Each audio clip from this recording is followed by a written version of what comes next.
In 1789, France was facing a severe financial crisis.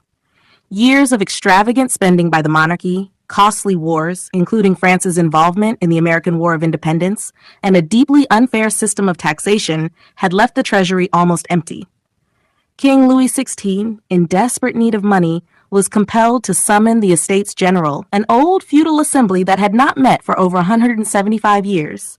The king's intention was to seek its approval for new taxes and loans. The Estates General was divided into 3 groups, or estates.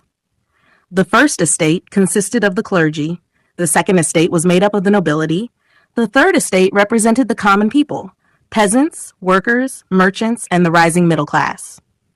Although the third estate made up nearly 96% of France's population, they were treated unequally. Each estate held its own meeting and had just one vote as a group. This meant that the clergy and nobility, together forming a minority, could easily outvote the third estate. Frustrated with this injustice, on the 17th of June, 1789, the representatives of the Third Estate boldly declared themselves the National Assembly, claiming that they alone represented the will of the French nation. This was a revolutionary step, as they were now challenging the king's authority. A few days later, on the 20th of June, when they arrived at their meeting hall, they found it locked and guarded by royal troops. Undeterred, they moved to a nearby indoor tennis court, where they swore the famous tennis court oath, promising not to disperse until they had drafted a new constitution for France. This marked the beginning of open defiance against the monarchy. Alarmed by this growing opposition, Louis XVI prepared to crush the assembly. He ordered troops into Paris and Versailles, and rumors quickly spread that he planned to arrest the leaders of the movement. This angered the people, who feared that their new freedoms were under threat.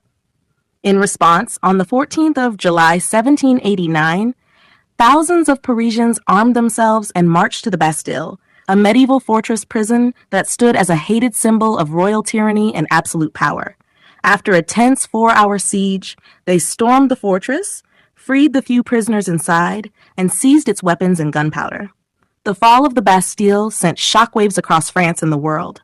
It came to symbolize the end of absolute monarchy and the birth of people's power. Ordinary citizens had challenged the king's might and won.